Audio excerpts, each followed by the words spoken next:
उसको दान नहीं कह सकते, वो उसका हक बनता है।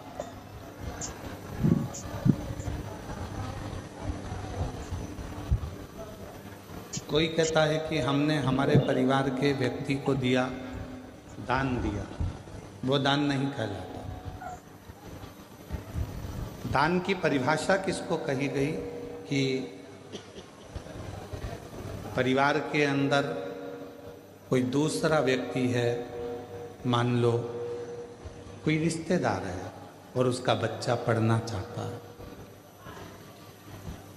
शिक्षा अध्ययन करना चाहता है, उसको चिकित्सा की जरूरत है, आपने उसके लिए कोई सहयोग करा, वो दान की गिनती न करें, उसको दान कहा जाएगा कि वो दान। अब ऐसे तो लोग कह देते हैं कि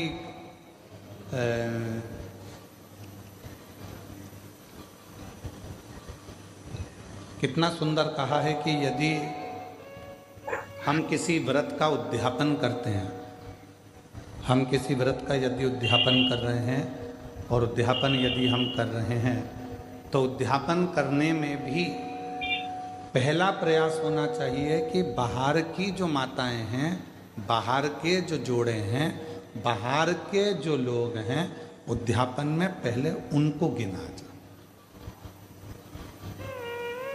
और हम क्या करते हैं, अपने घर में ही उद्यापन करना है, घर की तो देवरानी जेठानी इतनी सारी हैं, वैसे भी तो बुलाना ही पड़ेगा, तो वैसे की जगह ऐसे बुला लो, गिनती की गिनती हो जाएगी और उद्यापन का उद्यापन हो जाएगा।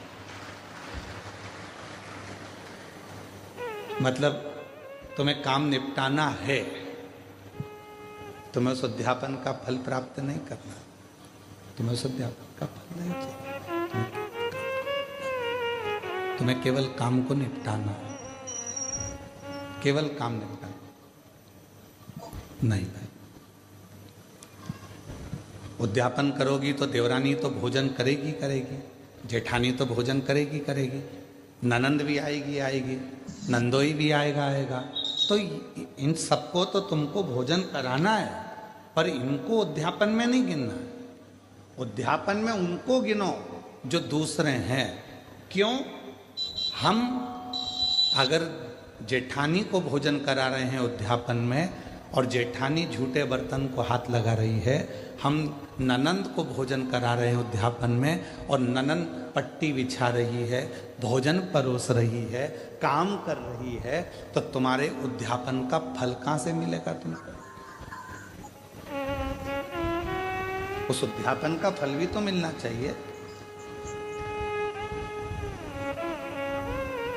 उसका फल भी तो प्राप्त होना चाहिए। हमें फल कब मिलेगा? जब हम कोई दूसरा आया है उसके लिए पट्टी बिछा रहे हैं, आसन लगा रहे हैं, भोजन की थाली तैयार कर रहे हैं, भोजन करा रहे हैं, पकवान दे रहे हैं, उनको कोई सामग्री दे रहे हैं, तो वो उद्यापन का फल प्राप्त हो रहा है। वो लेकर गया, यहाँ से थोड़ा आपने कुछ दिया, उसको कलश दे दिया, तुमने कोई सुहाग की सामग्री दे दी, कोई चूड़ी दे दी, कोई बिछुटी दी, कोई ब्लाउज पीस दिया, कोई तुमने उसको साड़ी दी या कोई सामान दिया, तो वो लेकर गए, वो लेकर पहुंच गए, तो वो उद्यापन है। अब तुमको मालूम है कि अगर मैं उद्यापन करूंगी तो मुझे ननंद को तो बुलाना पड़ेगा, मम्मी नहीं मानेंगी। तुमको मालूम है कि मैं उद्यापन करूंगी तो मुझे जेठानी को तो बुलाना ही पड़ेगा, देवरानी को तो बुलाना ही पड़ेगा, जेठानी को बुलाना ही पड़ेगा, मानेंगे नहीं घर के लोग।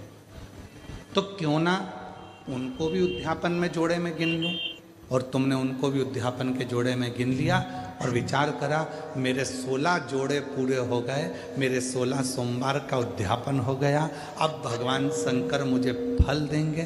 शंकर जी सोचे, जितनी चतुर तू है उससे चौगना चतुर मैं हूं।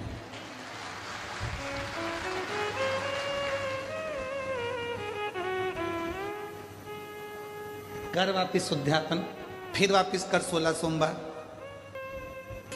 जिस जिसने करे पशुपति व्रत को, पशुपति व्रत जिस जिसने भी करे, हाथ उठाओ जरा, हाँ ठीक है, रखिए, प्रणाम।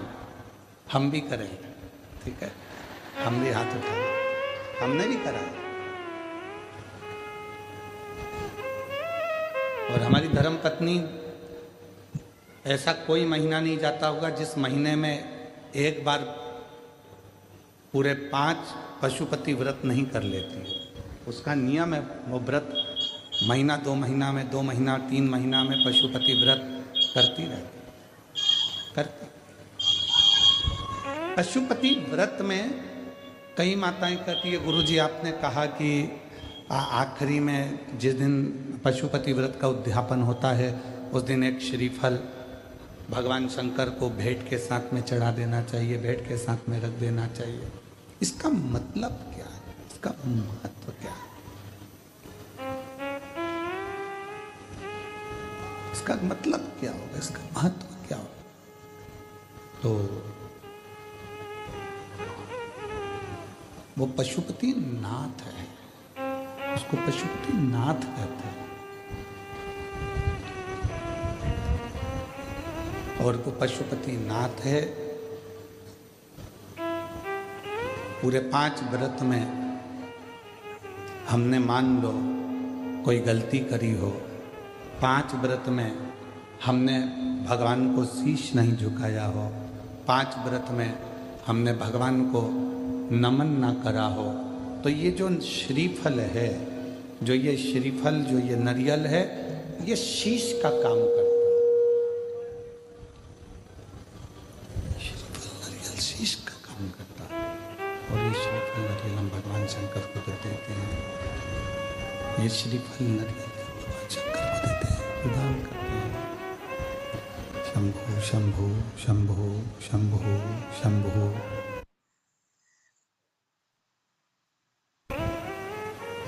ये नारियल शीश का काम करता है। हे प्रभु, हो सकता है कि मैंने अपना शीश आपके चरणों में नहीं नवाया हो सकता है जैसे गलती हो गई, हो सकता है मैंने गलती करी हो, मैं आपके चरणों में शीश नवा सकी,